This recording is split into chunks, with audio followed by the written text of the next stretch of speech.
புயல் போல செல்லும் முகம் பாதி மோகம் பாதி என்னை கொல்லும் என்னாலும் ஒட்டு வைத்த ஒரு வட்ட நிலா.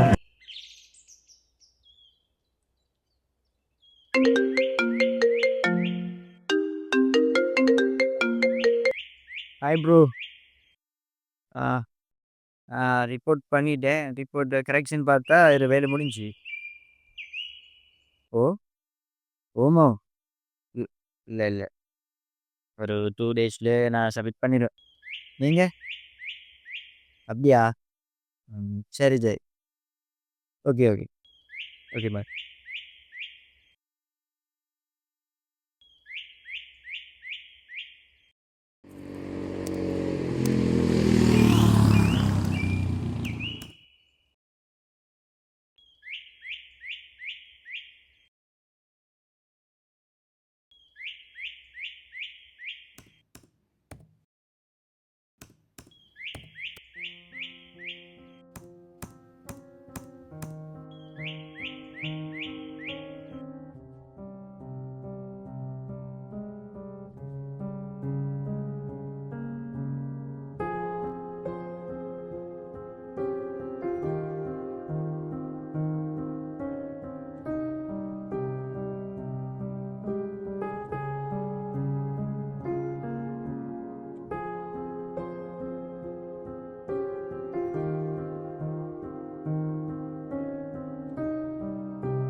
என்னோட லவ் ஸ்டோரி. அன்புள்ள காதலிக்கு.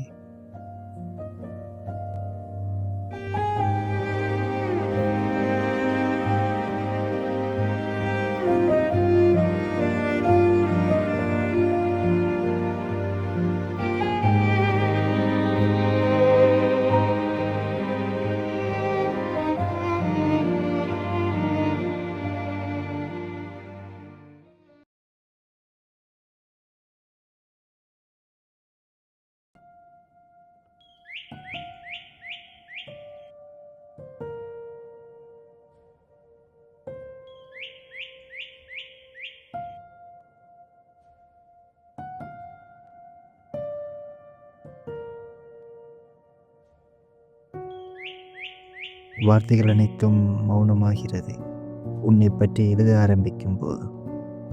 நம் முதல் சந்திப்பில் சுத்தமான பார்வைதான் அது. ஆனால் யதார்த்தமாகவே முடியக்கூடாது என்று தோண வைத்தது உன் கண்கள். முகத்தை முழுசாக பார்க்காத என் கண்களும் உன் பார்வையில் பல அர்த்தங்கள் தேடி விஞ்ஞானி போல. நீ என்னை இலகுவாக கடந்து சென்று விட்டாய். ஆனால் ஏனோ என்னால் முடியவில்லை. நீ என்னை கடந்து சென்ற அந்த நொடியிலிருந்து என் கால்களில் திசைகள் மாறின.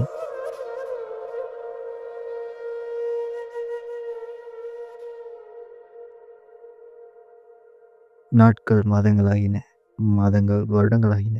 உன்னை பற்றிய சிந்தனையே என் முழுநேர பணியாக மாறின. மாற்றம் ஒன்றுதான் மாறாதது.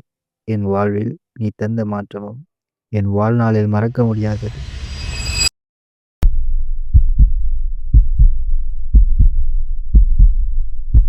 உன் முதல் பார்வை,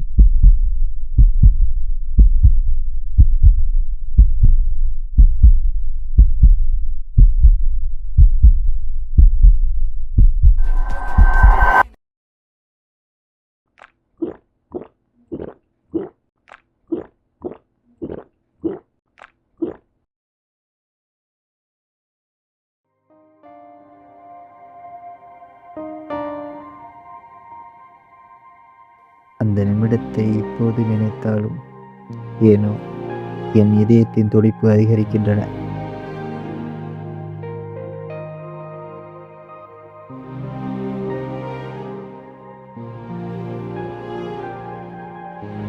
உன் முதல் கடிதம் என்னை மறந்து உன்னை ரசித்த நாள் அது. நீ கடிதத்தை தருவதற்காக தடுமாறியதை வார்த்தைகளால் சொல்ல முடியாது. அதை ஒரு கவிஞர் பார்த்திருந்தால் ஒரு கவிதை புத்தகமே எழுதியிருப்பார்.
ஹலோ ஹலோ, தலைவர், என்ன மாதிரி எங்கடா? நான் விட்டுதா எதுவும் பழைய ஞாபகம் இருக்கா? உடைய ஞாபகம் தான். நீங்கள் எதை பற்றி கேட்குறீங்க? உன் ஆறு கரியாடும் தானே, அதான் பழைய ஞாபகம் வந்துருக்குமோன்னு நினைச்சேன், அதான் கேட்கேன். இல்லை இல்லை, அப்படி ஒன்றும் இல்லை. போறேன்டா சொல்லி பாரு. செருப்பு தும்பு தெரியும், ரெடியாக தரிக்க நுடாக்குனா ரெடியாக தரிக்கா வருவோம் இல்லை மொத்தம். இல்லை பாய், நான் போக மாட்டேன். இது வேலை இருக்கு. லாஸ்ட் இயர் தானே, எக்ஸாம் ரிப்போர்ட் பண்ணணும் அதெல்லாம் இருந்துச்சு. உனக்கு யூனிவர்சிட்டி லீவும் இல்லை, ஊரில் நிற்காய், கொஞ்சம் சந்தேகமாக தான் இருக்கு. பார்ப்போம். இல்லை போக மாட்டேன் கவலைப்பட வேணாம். அந்த ஏரியா நிற்பேன், பார்ப்போம். சரி ஓகே.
என்ன அந்த ரோட்டால் ஒரே போக்குவரத்து மாதிரி இது என்ன பிரச்சனை? அப்படி ஒன்றும் இல்லையா? எனக்கு நான் ஒன்றும் சரியாக நினச்சிட்டியா? எனக்கு எல்லாம் தெரியும். எங்கட சைட்லேயும் பிள்ளை இருக்கின்ற வழியாக தான் நான் ஒன்று சும்மா விடுறேண்ணா. இல்லாட்டி நான் உன்னை கணக்கு பார்ப்பேண்ணா. இதோட எல்லா விஷயத்தையும் முடிச்சுக்க. சரியானே?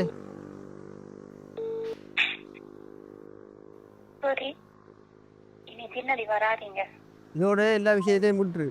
சரியானே? இதெல்லாம் விட்டு போட்டு படிக்கிற வேலையை பாரு. நீ தேவையில்லாத வேலையெல்லாம் பார்த்து தெரிய பாரு. கஷ்டமாக இருந்தாலும் எங்கேயோ ஒரு ஓரத்தில் கொஞ்சம் சந்தோஷமாக இருந்துச்சு உன் குரலை கேட்டதுலேருந்து.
என்னடா கோல் பண்ண ஆடும் இல்லை, வீட்டை வந்தால் வீட்டையும் இருக்க இல்லை, ஸ்கூலுக்கு கிளாஸுக்கு வரோட ஐடியா இல்லையா?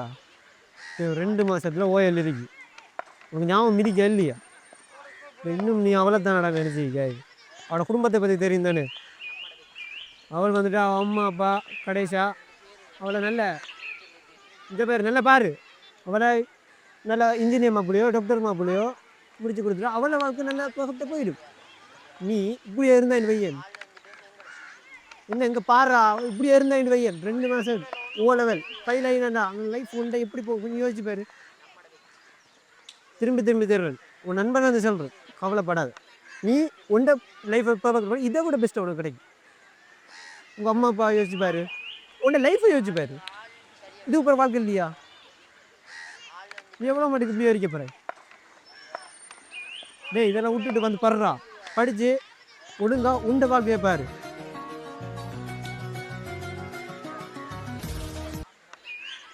சொன்னது புரியுதா இல்லையா? இல்லாட்டி இப்படியே இருந்து இப்படியா மேசன் வேலைக்கு போ, உடைய வேலைக்கு போ, 5க்கும் 10க்கும் ஒரு கடைசி மட்டும் கொண்டு லைஃப்பை வாழ்ந்துட்டு போவேன்.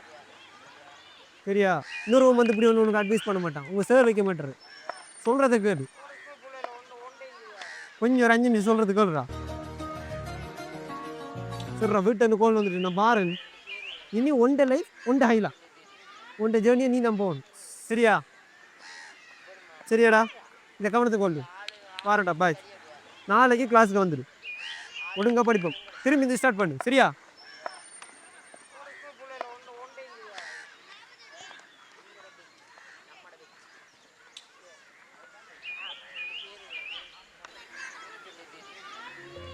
நீ சிம்பிளாக உன் லவ் வேணாம் சொல்லிட்டேன். ஆனால் என்னால் முடியலை. நான் வேணும் என்று நினச்சிருந்தா இப்போ எவ்வளோ வழி இருக்குது. ஆனால் நீ ஒரு ட்ரை கூட பண்ணல. நீ வெயிட் பண்ணுன்னு சொல்லியிருந்தா நான் லைஃப் லாங் வெயிட் பண்ணியிருப்பேன்.